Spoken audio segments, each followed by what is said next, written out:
Hello বন্ধুরা, কেমন আছো সবাই? তোমাদের জন্য আরও একটি ইনফরমেটিভ এবং হেল্পফুল ভিডিও নিয়ে চলে আসলাম বাংলা স্টাডি হাব চ্যানেলে। আমরা যারা এবার 2026 রাষ্ট্রবিজ্ঞানের থার্ড সেমিস্টারের পরীক্ষার্থী, তাদের জন্য আজকের ক্লাসে আমরা রাষ্ট্রবিজ্ঞানের ইউনিট 4 বা চতুর্থ অধ্যায় থেকে 70টি অত্যন্ত গুরুত্বপূর্ণ প্রশ্ন এবং বিগত বছরের প্রশ্ন নিয়ে এই ভিডিওতে আলোচনা করব। তাই তোমরা ভিডিওটি একদম স্কিপ না করে পুরোপুরি দেখো।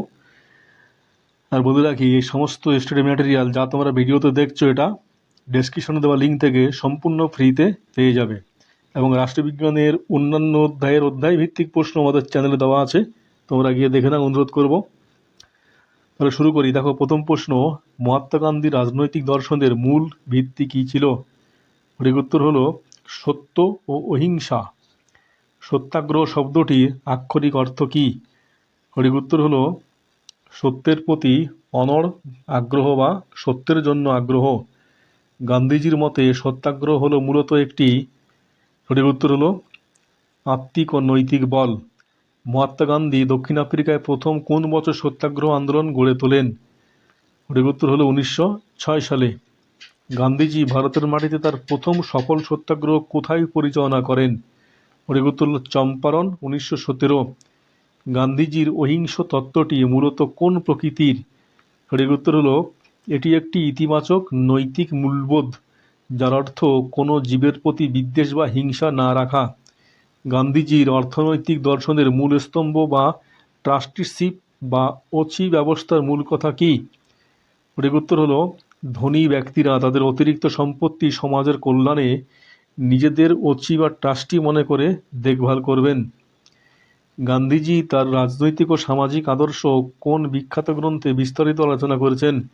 সঠিক উত্তর হলো হিন্দ স্বরাজ। আমার জীবনই আমার বাণী, এই বিখ্যাত উক্তিটি কার?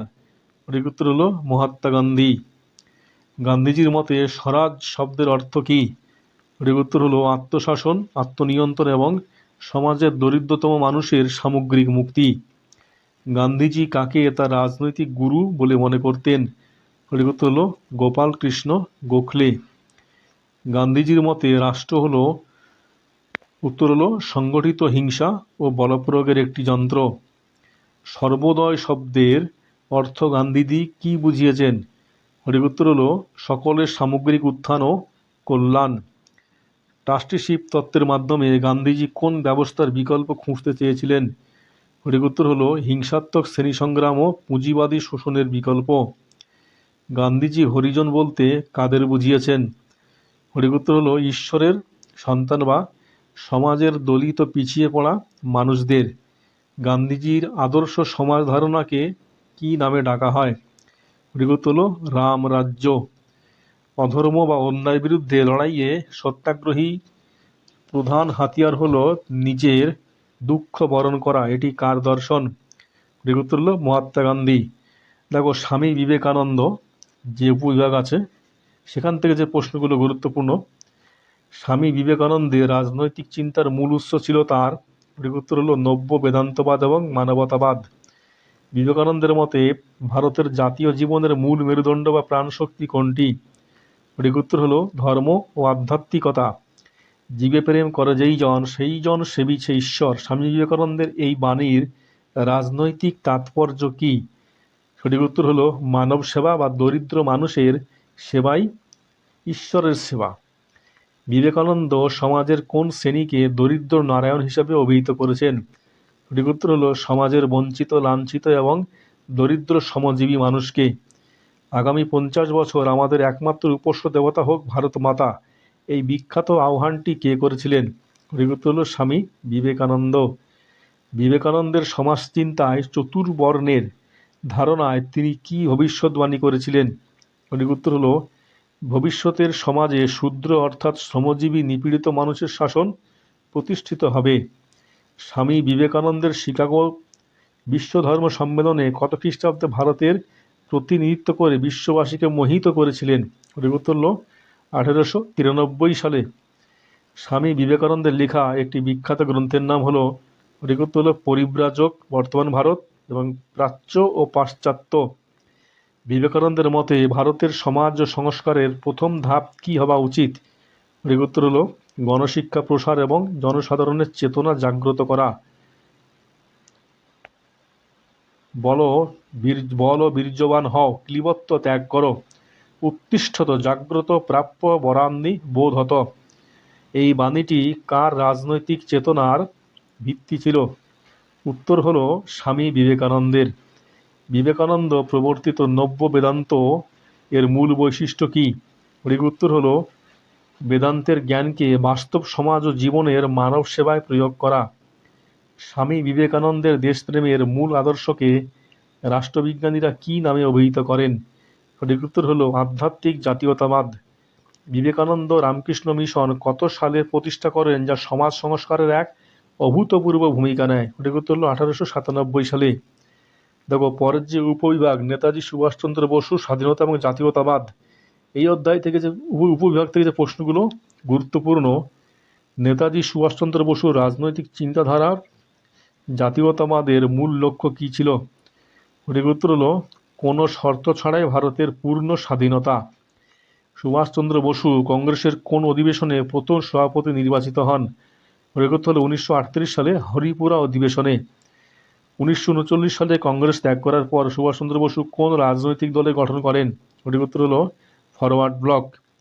নেতাজি সুভাষচন্দ্র বসু স্বাধীন ভারতের অন্তর্বর্তী সরকার কোথায় গঠন করেছিলেন?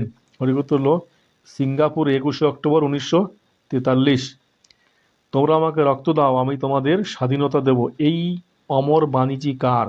সঠিক উত্তর হলো নেতাজি সুভাষচন্দ্র বসু। আজাদ হিন্দ ফৌজের স্লোগান কি ছিল? সঠিক উত্তর হলো জয় হিন্দ। সুভাষচন্দ্র বসু রাজনৈতিক মতাদর্শকে কি বলা যেতে পারে? সঠিক উত্তর হলো সাম্যবাদ ও ভারতীয় জাতীয়তাবাদের এক সমন্বয়ী রূপ। নেতাজি সুভাষচন্দ্র বসুর আত্মজীবনীর নাম কি? সঠিক উত্তর হলো অ্যান ইন্ডিয়ান পিলগ্রিম। নেতাজির মতে স্বাধীন ভারতের অর্থনৈতিক পুনর্গঠনের জন্য প্রথম কোন পদক্ষেপ নেওয়া উচিত ছিল? সঠিক উত্তর হলো জাতীয় পরিকল্পনা কমিশন গঠন ও রাষ্ট্রীয় উদ্যোগের শিল্পায়ন। সুভাষচন্দ্র বসু রাজনৈতিক গুরু কে ছিলেন? সঠিক উত্তর হলো দেশবন্ধু চিত্তরঞ্জন দাস। 1939 সালে ত্রিপুরী কংগ্রেস অধিবেশনে সুভাষচন্দ্র বসু কাকে পরাজিত করে পুনরায় সভাপতি নির্বাচিত হন? সঠিক উত্তর হলো পট্টবীর সীতারামাইয়া। নেতাজির জাতীয়তাবাদের মূল চাবিকাঠি কি ছিল? সঠিক উত্তর হলো জাতি ধর্ম বর্ণ নির্বিশেষে সমস্ত ভারতীয়দের মধ্যে ইস্পাত কঠিন ঐক্য তৈরি করা। আজাদ হিন্দ ফৌজের ঝাঁসির রানী ব্রিগেডের নেতৃত্বে কে ছিলেন? সঠিক উত্তর হলো ক্যাপ্টেন লক্ষ্মী স্বামীনাথন। দেখো পরের যে উপবিভাগ, মৌলানা আবুল কালাম আজাদ ভারতের প্রথম শিক্ষামন্ত্রী কে ছিলেন? সঠিক উত্তর হলো মৌলানা আবুল কালাম আজাদ। মৌলানা আবুল কালাম আজাদের জন্মদিনটি অর্থাৎ 11 নভেম্বর ভারতে প্রতি বছর কি দিবস হিসাবে পালিত হয়? সঠিক উত্তর হলো জাতীয় শিক্ষা দিবস। মৌলানা আজাদের লেখা অত্যন্ত বিখ্যাত এবং বিতর্কিত রাজনৈতিক গ্রন্থটির নাম কি? সঠিক উত্তর হলো ইন্ডিয়া উইন্স ফ্রিডম। জাতীয়তাবাদী আন্দোলন প্রচারের জন্য মৌলানা আজাদ কোন বিখ্যাত উর্দু সংবাদপত্র প্রকাশ করেছিলেন? সঠিক উত্তর হলো আল হিলাল। মৌলানা আজাদের রাজনৈতিক চিন্তার অন্যতম প্রধান স্তম্ভ কি ছিল? সঠিক উত্তর হলো হিন্দু মুসলিম যৌথ জাতীয়তাবাদ ও অখণ্ড ভারত। মৌলানা আজাদ ভারতের কোন রাজনৈতিক দলের সর্বকনিষ্ঠ সভাপতি হওয়ার গৌরব অর্জন করেন? সঠিক উত্তর হলো ভারতের জাতীয় কংগ্রেস। 1923 সালে। শিক্ষাবিদ হিসাবে মৌলানা আজাদের মূল লক্ষ্য কী ছিল?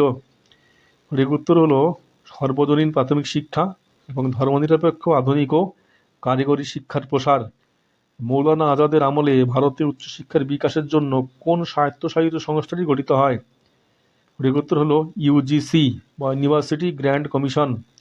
ভারত বিভাজনের বা পার্টিশন অফ ইন্ডিয়া তীব্র বিরোধী ছিলেন নিচের কোন মুসলিম জাতীয়তাবাদী নেতা? সঠিক উত্তর হলো মৌলানা আবুল কালাম আজাদ। মৌলানা আজাদ কোন আন্দোলনের সময় গান্ধীজির সত্যাগ্রহ নীতির প্রতি আকৃষ্ট হয়ে জাতীয় আন্দোলনে ঝাঁপিয়ে পড়েন? সঠিক উত্তর হলো খিলাফত ও অসহযোগ আন্দোলন। মৌলানা আজাদের মতে জাতীয় ঐক্য অক্ষুণ্ণ রাখার প্রধান মাধ্যম কি হওয়া উচিত? সঠিক উত্তর হলো একটি সুষম উদার ও ধর্মনিরপেক্ষ জাতীয় শিক্ষা। দেখো বিগত বছরের যে প্রশ্নগুলো এই অধ্যায় থেকে অর্থাৎ চতুর্থ অধ্যায় অর্থাৎ ইউনিট 4 থেকে এসেছে, আমরা সেই কটা প্রশ্ন নিয়ে এবার আলোচনা করি। দেখো, গান্ধীজির রাজনৈতিক দর্শনের অন্যতম একটি উপাদান নিষ্ক্রিয় প্রতিরোধ থেকে সত্যাগ্রহ কিভাবে আলাদা? সঠিক উত্তর হলো, সত্যাগ্রহ হলো নৈতিক বলের বহিঃপ্রকাশ এবং এতে শত্রুর প্রতি কোনো বিদ্বেষ থাকে না বা নিষ্ক্রিয় প্রতিরোধে থাকতে পারে।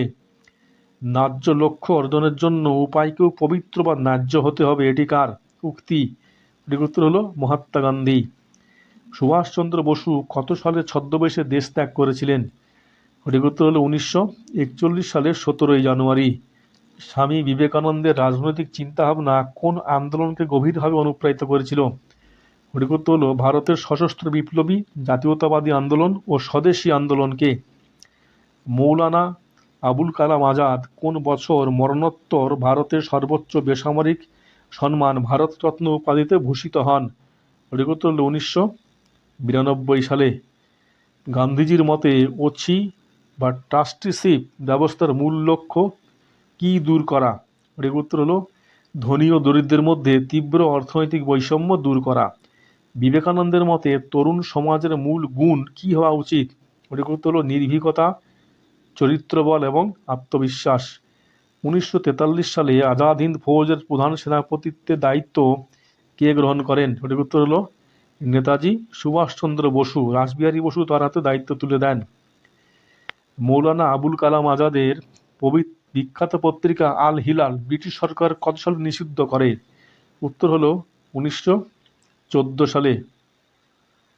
গান্ধীজির আত্মজীবনীর নাম কি? সঠিক উত্তর হলো the story of my experiment with truth. ভারতের আইআইটি এবং বিজ্ঞান শিক্ষা গবেষণার ভিত্তিপ্রস্তর স্থাপনে কোন শিক্ষামন্ত্রীর অবদান অনস্বীকার্য? সঠিক উত্তর হলো মৌলানা আবুল কালাম আজাদ।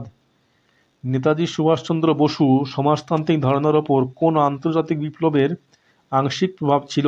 সঠিক উত্তর হলো রাশিয়ার বলশেভিক বা সমাজতান্ত্রিক বিপ্লব। স্বামী বিবেকানন্দ সমাজকে সচল রাখতে কোন বিষয়ের ওপর সবচেয়ে বেশি জোর দিয়েছেন? সঠিক উত্তর হলো নারী মুক্তি এবং নিম্নবর্ণের মানুষের অধিকার প্রতিষ্ঠা। গান্ধীজির সত্যাগ্রহ দর্শনের একটি অন্যতম কৌশল বা পদ্ধতি হলো সঠিক উত্তর হলো অসহযোগ এবং অনশন। দরিদ্র মূর্খ চণ্ডাল মুচি মেথর তোমার রক্ত তোমার ভাই, এটি কার উক্তি? সঠিক উত্তর হলো স্বামী বিবেকানন্দ। তার বর্তমান ভারত গ্রন্থের এটি অংশ। 1942 সালের ভারত ছাড়ো আন্দোলনে গান্ধীজি কি ঐতিহাসিক স্লোগান দিয়েছিলেন? সঠিক উত্তর হলো করেঙ্গে ইয়া মরেঙ্গে, ডু অর ডাই। দিল্লি চলো এবং জয় হিন্দ স্লোগান দিয়ে ভারতীয়দের মধ্যে স্বাধীনতার আগুন জ্বালিয়েছিলেন কে? সঠিক উত্তর হলো নেতাজি সুভাষচন্দ্র বসু। তাহলে বন্ধুরা, এই অধ্যায়ের প্রশ্ন আজ এই পর্যন্ত। ভিডিওটি ভালো লাগলে অবশ্যই লাইক, কমেন্ট ও শেয়ার করো এবং এরকম ভিডিও আরও পাওয়ার জন্য চ্যানেলটি অবশ্যই সাবস্ক্রাইব করে রাখো।